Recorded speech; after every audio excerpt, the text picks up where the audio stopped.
Hey guys, and welcome back to another video. Today we're going to be taking a look at a 15 Court of Stars that I did with a couple of my friends from Temerity. Before we get into it, I want to say a couple things. First, I quit the game shortly after Sepulchre Prog finished, after we killed the jailer on Mythic, so I haven't played the game very competitively in probably like 9+ months. I have been playing since Dragonflight came out, but I've just been, I joined one of my old guilds that's like just starting to get into Mythic Prog now. Definitely a lot less hardcore than what I was doing, so definitely have a lot of rust to still shake off. And I haven't been going nearly as hard. So first off, I want to say that I am not as good as I used to be, and I'm working on, shaking off that rust and getting back to a decently high level. Probably won't go as hard as I have in the past, but definitely want to get to the point where I'm at least, like timing 20s and maybe fighting for the Mythic Plus title achievement. So, and then secondly, I want to say it's been a long time since I've done one of these commentary videos, so apologies if I say anything stupid or I am not good at it like I used to be. So let's just get right into it. Court of Stars obviously has a pretty long RP section here at the beginning, so maybe I should have just hit play. I'll pause briefly. These are the talents I choose to run in most dungeons. To be completely honest, all I did for this Mythic Plus build was I went to Ellipsis's guide on Wowhead, and I grabbed one of his Mythic Plus talent builds. So that's what I'm running. There's something to be said for, actually going into these different talents and deciding what's good. But at least for now, this has been suiting me pretty well. If you look at my damage meter down here at the bottom, that was from a 13 no-coup defensive. So I did 81k overall in a no-coup, which I feel is, pretty good. So I think with those talents, you can go pretty far without having to get too into it. And something else that I think is pretty important to keep in mind is, in general, you can get probably 95% of your like theoretical max damage using a pretty good build, even if it's not like the best build, right? When it comes to gear, it's a little bit different. If you don't have like the highest gear, then you're going to be held back because it's just mathematically, you're at a mathematical disadvantage, right? If somebody has 200 intellect and you have 100 intellect, they will just baseline hit twice as hard as you, right? And so they're going to do more damage. But when it comes to your talent builds, as long as you're playing around your build correctly and you have like the fundamentals down and everything, then you can at least get by and do a pretty good portion of your theoretical best damage. One thing I'll say as we get into this guy coming out the door right now, you can mind soothe this guy, and if you mind soothe him and you fade, you can walk by him, but we just pull him. And then, once we get into this first pack, I'm going to also mention that I have not been doing very many keys yet. I've done a couple 20s, and then I've done, like I said, like a 13 no-coup, maybe probably a total of 10 keys this whole expansion. And so I don't know any like cooldown timings or anything yet. I'm still working on figuring those out. Although I did do this key back in Legion, so I have a bit of an idea. Although Shadow Priest is obviously significantly different than it was in Legion. So I have a bit of an idea of like what people like to pull and stuff like that. Actually, the route we do in this dungeon is a little strange, and maybe most people haven't seen it. I for sure hadn't seen it up until now, but you'll see this next pull we're about to do. We're going to run down these stairs over on the left, and we're going to pull the Dock and Lust. As you can tell, I popped all my cooldowns on this first pack because I had no idea that we were going to... I mean, we talked about it in the text. If you watch from the beginning of this video, you can watch us talking about it in the text as we, get into the key, but I had no idea what lusting the Dock meant, but apparently this is what it means. So we come down here and we pull all these Arcanists and these guards or whatever. I feel like, and maybe this is just me, but I feel like spiteful target me unusual. I feel like spiteful mobs target me an unusual amount of the time, like more than most people. And like I said, maybe that's just me. Maybe it's what's the word for the bias where I only notice because it's happening to me. I don't notice every time they target somebody else, right? Like right now, neither of those spiteful are on me. Neither is that one. So who's to say if it's really true? And obviously, why would they design the game to do that, to target me, over other people? They would not. I'm not that important. In fact, I doubt any of the developers at Blizzard know who I am, so how would this ever happen? Anyway, so we're going to keep moving on. Obviously, anyone who doesn't know this dungeon, you need to break these different pillar things. There are pillars that you can interact with. There's one over here that you can see, and then there's going to be one coming up. You need to break those, because if you don't break them, then the sentries, when you get into a battle with the sentries, they're going to go over and they're going to ring the bell, and it's like that sentry right there that's just been alerted. He's going to go over and ring the bell, and if we don't stop him or break the thing in time, then it's going to pull a bunch of extra mobs that we don't necessarily want. So another thing that I want to say, kind of near the beginning of this video, specifically about thundering, I've heard a lot, like I said, I haven't done many keys, but I've heard a lot of people complaining about priests gripping them at the last second to clear thundering. And I just want to say, yes, it looks pretty cool, and yes, in an emergency, it could be the correct move to do that. But you can outplay that. You can outplay thundering and not have to grip somebody to you at the last second, probably 99% of the time. It's lazy. It's a lazy move to do. And not only that, it's dangerous. You don't know. A lot of times a tank will be up there and you'll be like, yo, come to me. And if the tank leaves the mob, then the mob is going to cast something that is going to do a ton of damage to somebody, maybe kill them, right? And it's pure, not always, but I would say 99% of the time, it's just laziness. It's you wanting to greed for damage, not being willing to walk into melee or walk wherever and clear. So I would say this is something that I picked up from Nat, I think it was his name. He was a priest back in Legion who, oh man, I wish I remembered his character's name. I used to watch him all the time, and long-term Shadow Priests probably know who I'm talking about.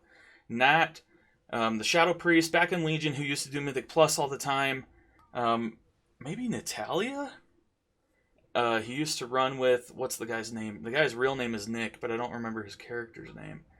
Resto Druid who used to... Oh, Displacers. Displacers used to run with this guy named Nat.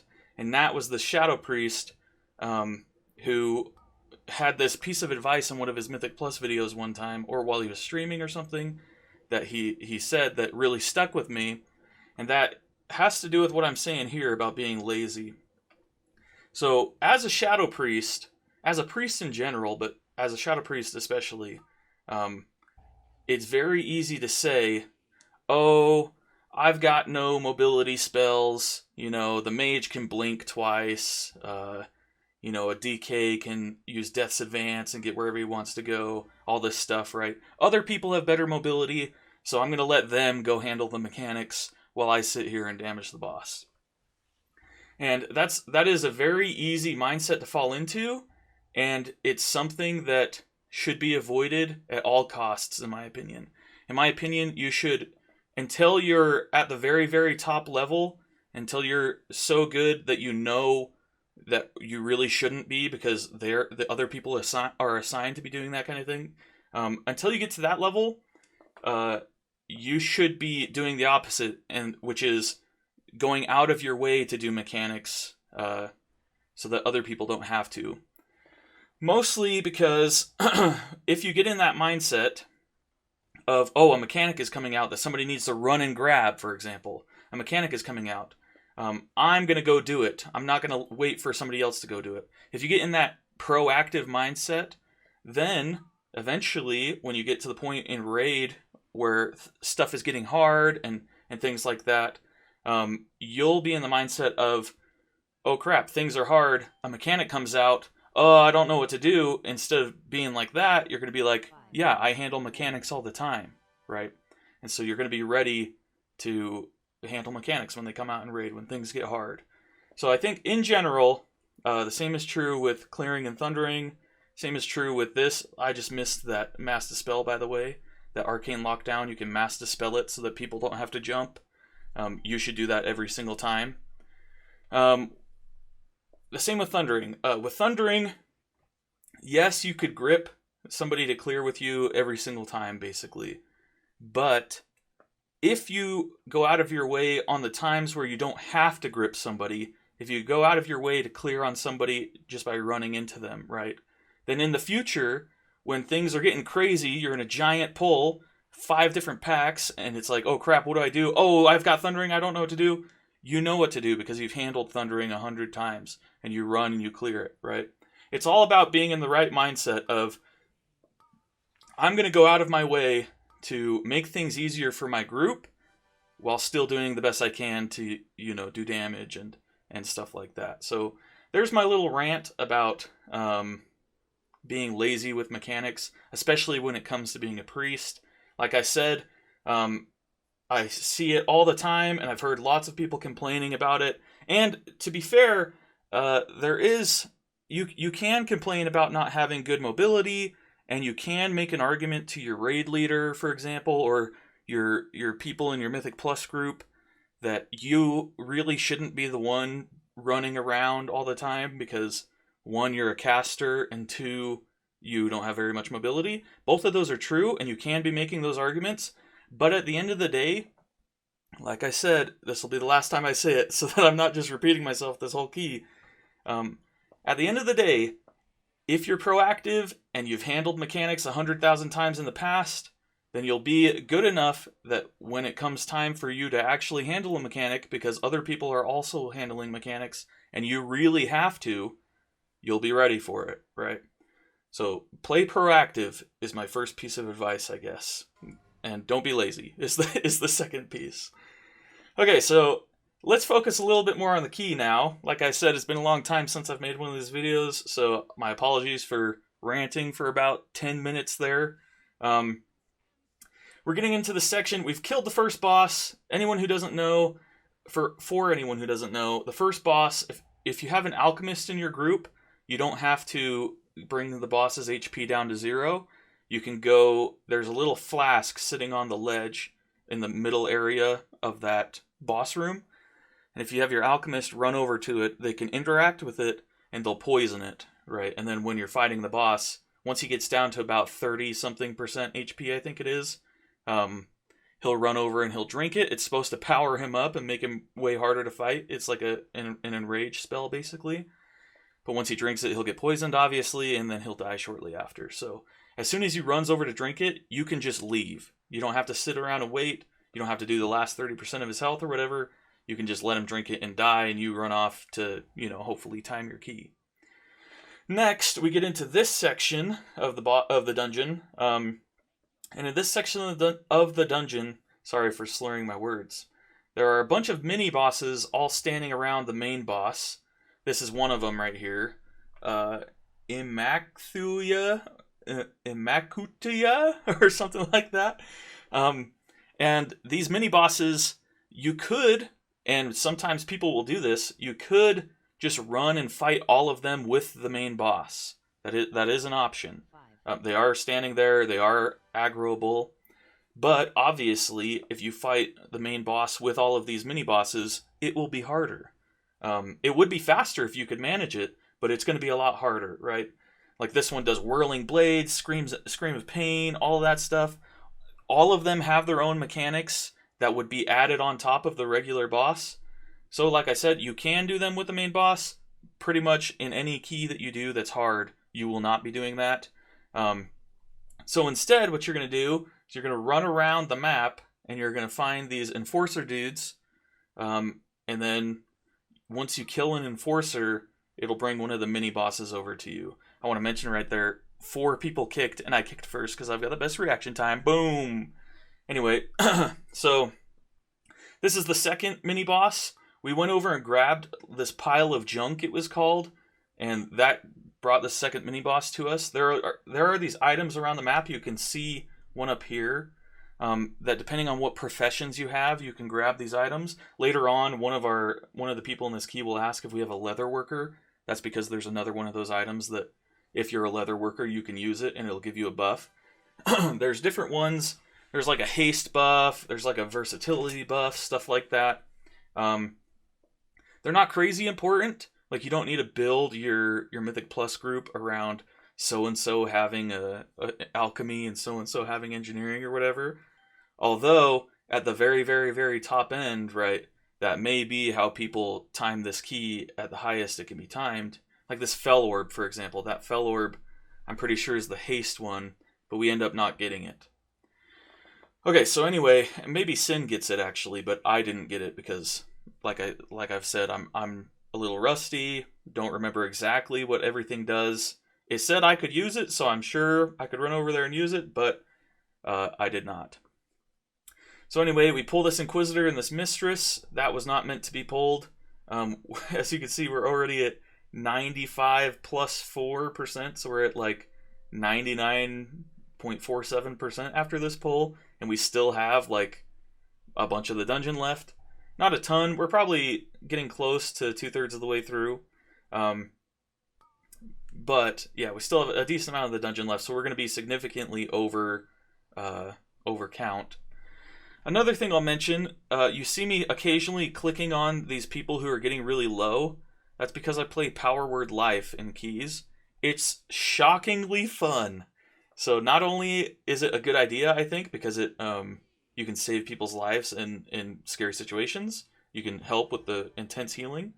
But it's also way fun to just, your homie's about to die, you know, reach over real quick, boom, save his life.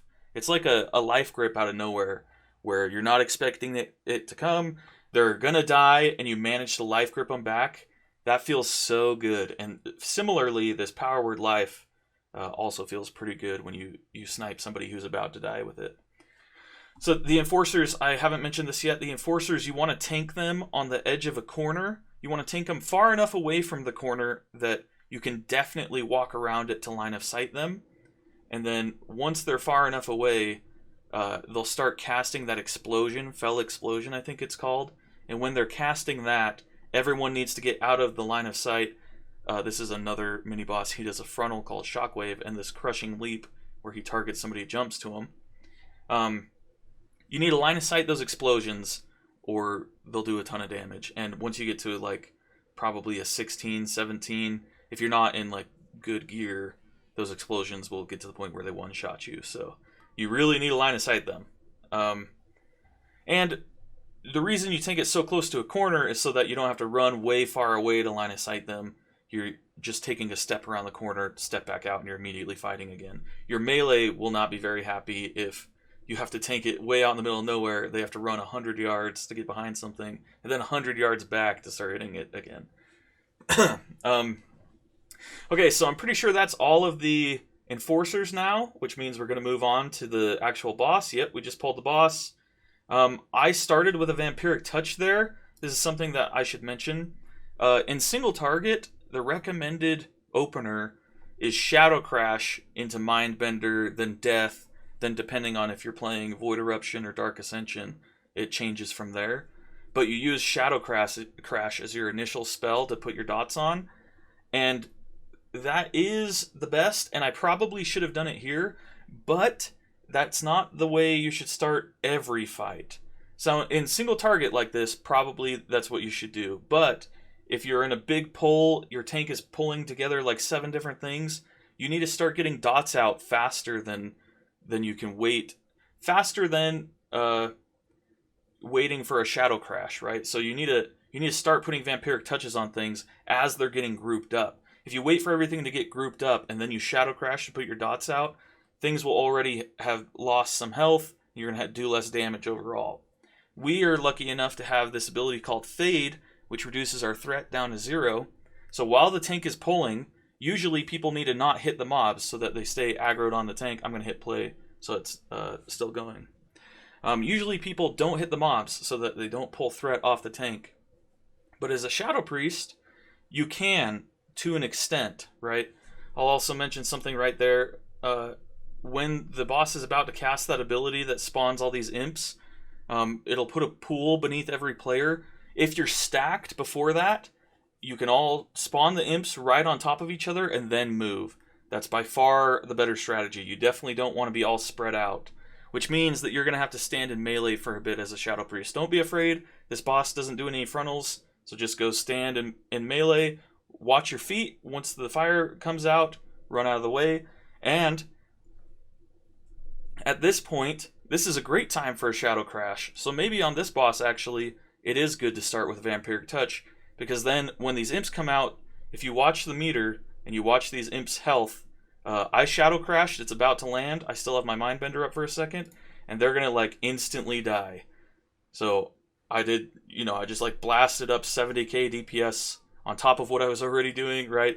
The Death Knight did some damage to them, obviously, and they just instantly go away. And it's important that you kill them as quickly as possible, especially on, it's the Infernal Eruption that spawns them, by the way. On a tyrannical key, on a high tyrannical key, it's very important that you kill those things as fast as possible because they start casting and you don't have enough kicks to take care of all of them. This Burning Intensity, you can't kick it. All you can do really is hope that it's not gonna...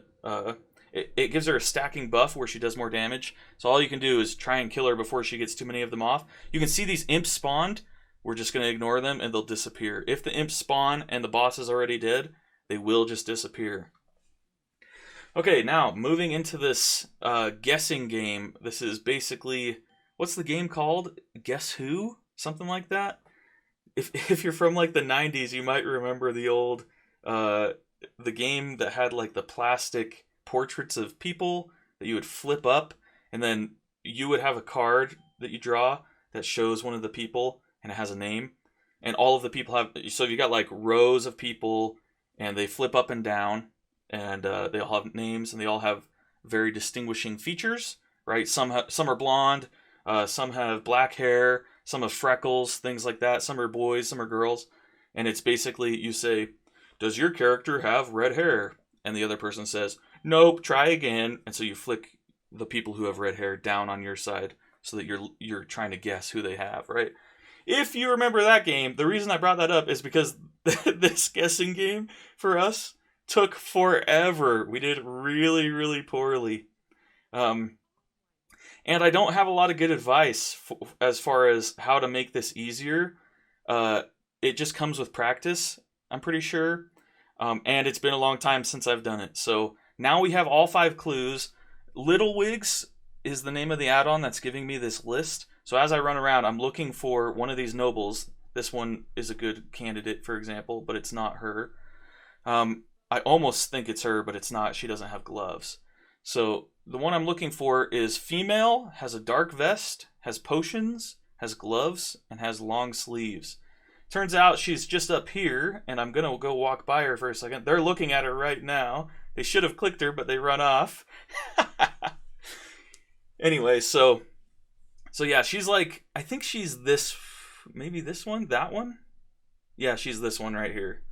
And I was looking at her and I thought she had a book, but really they're potions, because some of them have a book on them. But yeah, so at this point we're like, geez, are we dumb? Is it even here? And the answer is, yes, it is there. There we go, now we found her. You will never get a set of clues for a noble who doesn't exist, right? So anytime you come in here, that would just be a broken dungeon. Anytime you come in here and they give you some clues, I guarantee that there is at least one, there is only one actually, not at least one. There is one noble who fits that description, and when you find them, they'll come start this thing, right? So now we get to this second to last boss. It's really a mini boss, and because we're on a 15 fortified, it's got like 8 million HP. At the beginning of this boss fight, I had all of my cooldowns up, but you can see that I only pressed Mindbender. I didn't press Void Eruption, and I didn't press Power Infusion. That's because I don't think this boss fight is going to last much more than 2 minutes, if it lasts 2 minutes. And maybe this is a good thing to check. So we've been in combat, we've been in combat for 20 seconds, and it's down to 60%. So yeah, it's definitely not going to last 2 minutes. which means, and right after we finish this boss fight, we're going to grab the keys, we're going to go over, and we're going to start fighting the last boss. So I want to have all my cooldowns up for that. It's 40 seconds in now. We're down to 30%. He'll spawn these bats on players every so often.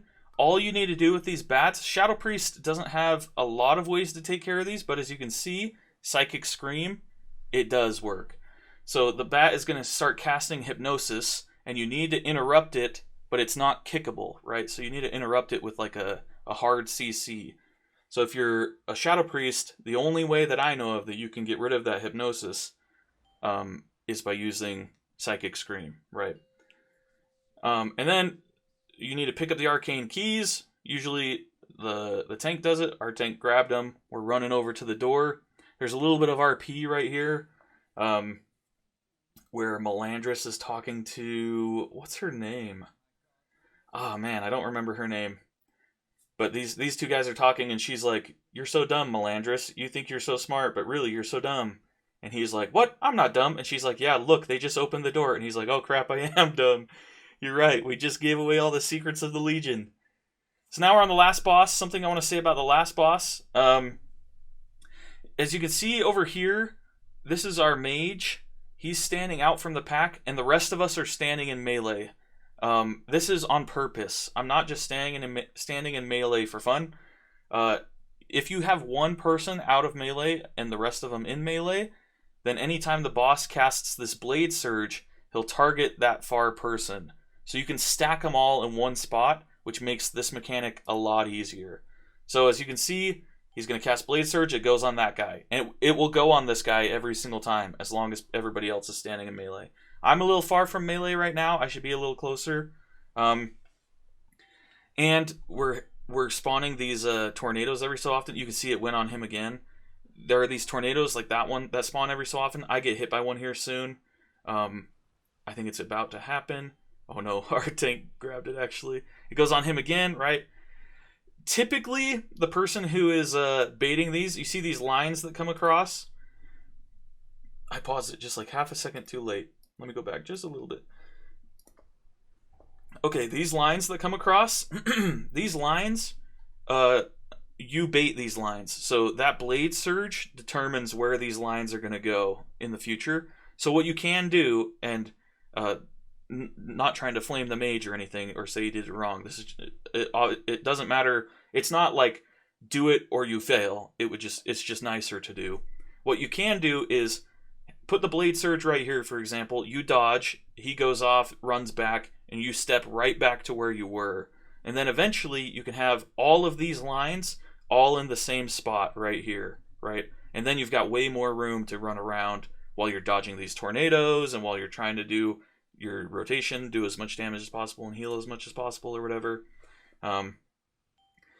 So yeah, another thing to mention, Shadow Priest has a decent amount of group healing that we can do. So make sure you're using Vampiric Embrace for these slicing maelstroms. They do get stronger. They do more damage the longer the fight goes. So I used mine on the first one just because this is a fortified key and we're pretty strong. We're going to +2 this.